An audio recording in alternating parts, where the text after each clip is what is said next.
67वीं BPSC PT पुनर्परीक्षा का जो result आया उसमें जनरल मेल का कट ऑफ 113 चला गया है, जो कि बहुत ज़्यादा है। और इसकी पहली परीक्षा जब 8 मई को हुई थी, पहली बार जब 8 मई को पीटी परीक्षा हुई थी, उसका पेपर लीक हुआ था और उसमें अरबों रुपए का जो है पैसे का इसमें खेल चला है। पेपर लीक कराने में अरबों रुपए लगा होगा। नमस्कार दोस्तों, मैं दिलीप कुमार।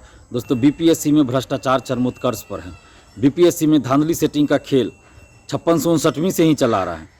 उससे पहले भी कुछ हद तक होता होगा, लेकिन हम लोग 5659वीं से देख रहे हैं कि खेल होता आ रहा है, धांधली सेटिंग होता आ रहा है और अब बहुत ज़्यादा ही धांधली सेटिंग होने लगा। और यही वजह है कि 67वीं बीपीएससी पीटी पुनर्परीक्षा का जो रिजल्ट आया उसमें जनरल मेल का कट ऑफ 113 चला गया है, जो कि बहुत ज़्यादा है।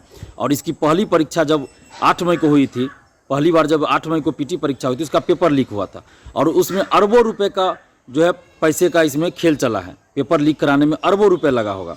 जो शिक्षा माफिया है वो अरबों रुपए का इसमें कारोबार किए हैं और जिन लोगों से पैसा लिए होंगे उनको पैसा ये लोग वापस तो नहीं करना चाहेंगे, तो इसलिए हर हाल में चाहेंगे जिन लोगों से पैसा लिया गया उन लोगों का सेटिंग करा दिया जाए। तो ये सेटिंग सिर्फ पीटी में ही नहीं होगा, जो पैसा लिया होगा वो पीटी मेंस फाइनल इंटरव्यू यानी फाइनल तक का पीटी मेंस इंटरव्यू सबका लिया है, यानी फाइनल सिलेक्शन का उन्होंने पैसा लिया है। तो इसलिए जो लोग पीटी पास भी कर गए उनको भी सतर्क रहने की जरूरत है। ऐसा नहीं कि आप पीटी पास कर गए तो हो गया, पीटी का मार्क्स भी आपको नहीं जुटेगा मेरिट में, मेंस और इंटरव्यू का मार्क्स जुटता है। और मेन खेला तो इंटरव्यू और मेंस में ही होता है। मेन खेला बहुत बड़ा खेला तो मेंस और इंटरव्यू में ही बीपीएससी में होता है। इस बार तो पिछले 2 बार से देख रहे हैं पीटी में ही ज़्यादा खेला हो जा रहा है। तो इसलिए आप लोग को भी सतर्क रहने की ज़रूरत है। और बीपीएससी 67वीं पीटी में ओएमआर सीट और रिजल्ट का जो पीडीएफ है उससे भी छेड़छाड़ करने के संकेत मिल रहे हैं, जैसा कि हम बहुत जगह देख रहे हैं। बहुत सारे लोगों ने भी हमें फ़ोन करके बताए हैं। तो और अध्यक्ष महोदय ने भी इंटरव्यू के दरमियान कुछ बातें ऐसी बोली है जिससे लग रहा है कि ओएमआर सीट में भी छेड़छाड़ हुई है।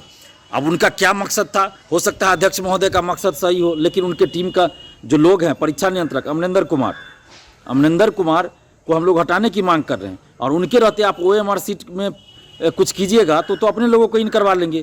और बीपीएससी ऑफिस के अंदर के जो और भी अधिकारी और कर्मचारी हैं जो लोग पहले से संलिप्त हैं भ्रष्टाचार में, तो वो लोग तो अगर ओएमआर सीट में थोड़ा सा भी छेड़छाड़ करने का मौका मिलेगा तो जिनसे ये लोग पैसा लेंगे उनको इन करवा लेंगे। और अध्यक्ष महोदय को या किसी को भी ये अधिकार नहीं है कि आप ओएमआर सीट में बाद में छेड़छाड़ करिए। ये तो प्रतियोगी परीक्षा है, ये तो स्कूल कॉलेज में भी नहीं होता है ऐसा। आप स्कूल कॉलेज में भी नहीं होता है, मैट्रिक इंटर में भी ऐसा नहीं होता है। और आप कंपटीशन के एग्जाम में ऐसा कैसे करवा सकते हैं कि बाद में आप ओएमआर सीट में छेड़छाड़ करवाइएगा। और पीडीएफ जो रिजल्ट का पीडीएफ है उसमें भी बहुत सारे लोग बता रहे हैं जो जानकार हैं कि रिजल्ट में जैसे लगता है कि स्टिकर चिपकाया गया है, कॉपी पेस्ट किया गया, बाद में रोल नंबर उस पर चिपकाया गया, इस तरह का पीडीएफ है। तो ये बहुत बड़े धांधली सेटिंग का संकेत लग रहा है। तो इसलिए इसकी सीबीआई जाँच होनी चाहिए। 67वीं बीपीएससी पीटी परीक्षा का जो पेपर लीक हुआ उसका और जो रिजल्ट आया है, सीबीआई जांच हो। परीक्षा नियंत्रक अमरिंदर कुमार को सबसे पहले पद से हटाया जाए और बीपीएससी ऑफिस के अंदर अधिकारियों और कर्मचारियों की जांच हो जो धांधली सेटिंग में संलिप्त रहते हैं। तो इनके फ़ोन कॉल्स डिटेल देखा जाए और इनकी संपत्तियों की जांच हो। जितने भी अधिकारी बीपीएससी ऑफिस के अंदर है और सबसे पहले परीक्षा नियंत्रक की संपत्ति की जाँच हो और इनका फ़ोन रिकॉर्ड देखा जाए, व्हाट्सएप मैसेज देखा जाए, सारा चीज़ इनका खंगाला जाए और इनको सबसे पहले पद से हटाया जाए। क्योंकि अमरिंदर कुमार आरसीपी सिंह का आदमी है और आरसीपी टैक्स वसूलने के लिए इसको आरसीपी सिंह ने अपने समय में बैठाया था, जिस समय आरसीपी सिंह नीतीश जी के खास करीबी हुआ करते थे। तो आरसीपी सिंह के करीबी हैं अमरिंदर कुमार। और ऐसे लोग जो लंबे समय से बीपीएससी ऑफिस में है, इनको सचिव भी बना दिया गया, परीक्षा नियंत्रक भी है, तो और इनका तो पावर और बढ़ा दिया गया। तो कैसे धांधली सेटिंग खत्म होगा? हम आग्रह कर रहे हैं नीतीश कुमार जी से, तेजस्वी यादव जी से, कि आप आरसीपी सिंह के जो आदमी है अमरिंदर कुमार, इस परीक्षा नियंत्रक को सबसे पहले हटाइए और पीटी का जो रिजल्ट आया उसका और पेपर लीक का सीबीआई जांच करवाइए।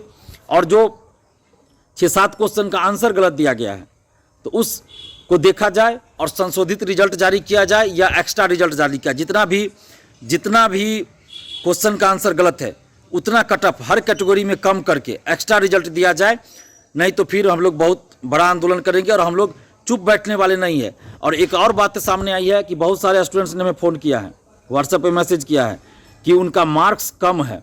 जितना मार्क्स उनका बीपीएससी द्वारा दिखाया जा रहा है वो और जो ओएमआर सीट में उनका होना चाहिए था, जो उन्होंने क्वेश्चन में टिक लगाया आंसर, जो फाइनल आंसर किया आया है, उससे मिलाने के बाद बहुत अंतर आ रहा है, किन्हीं का 5 नंबर कम लग रहा है, किन्हीं का 7, किन्हीं का 8, किन्हीं का 6। इस तरह से बहुत सारे स्टूडेंट्स ऐसे जिन्होंने फ़ोन किया कि उनका मार्क्स कम है और वो क्वेश्चन में टिक लगाए हुए हैं कि किस क्वेश्चन का उन्होंने क्या गोला रंगा है। हो सकता है 1-2 क्वेश्चन उल्टा पुल्टा हो सकता है कि गोला कुछ रंग दिया और टिक कुछ लगाए। 1-2 क्वेश्चन ऐसा हो सकता है, 1-2 अभ्यर्थियों के साथ हो सकता है, 10 अभ्यर्थियों के साथ हो सकता है, लेकिन हजारों अभ्यर्थियों के साथ तो ऐसा नहीं हो सकता है। जो लोग पीटी पास नहीं कर सके हैं उन लोगों का कहना है, उन लोगों में से अधिकतर लोगों ने हमें फ़ोन किया है, उनका मार्क्स 8-8 नंबर, 10-10 नंबर, 6-6 नंबर कम हो गया है, जबकि अभी भी वो चेक कर रहे हैं, मिला रहे हैं आंसर फाइनल आंसर की से, तो उनका मार्क्स ज़्यादा है। लेकिन जो बीपीएससी ने मार्क्स जारी किया है उसमें 5-5, 7-7, 8-8, 10-10 नंबर कम है। तो क्या ऐसा तो नहीं कि OMR सीट से छेड़छाड़ करके और सबका मार्क्स कम कर दिया गया है जो लोग, और उनको पास नहीं होने दिया गया है जानबूझकर? क्या किया गया है? कुछ ना कुछ तो हुई है।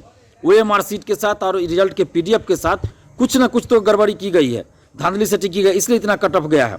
तो इन सब मामलों की जांच हो और इन्हीं सब मांगों को लेकर आप सभी कल 22 नवंबर को 12 बजे बीपीएससी ऑफिस आइए और हम लोग अपनी मांगों को बीपीएससी के चेयरमैन साहब के सामने रखेंगे। अगर वो मान गए तो ठीक, और अगर नहीं मानते हैं तो फिर हम लोग बहुत बड़ा आंदोलन करेंगे। और कल आप सब आइए, घर मत बैठे रहिए। अगर आप घर बैठे रहिएगा, लॉज में, हॉस्टल में, रूम में बैठे रहिएगा, तो फिर मेंस में भी यही, इससे भी बड़ा धांधली होगा 67वीं में, और उसके बाद इंटरव्यू में भी होगा, और 68वीं में भी इसी तरह से और इससे ज़्यादा धांधली सेटिंग होगा।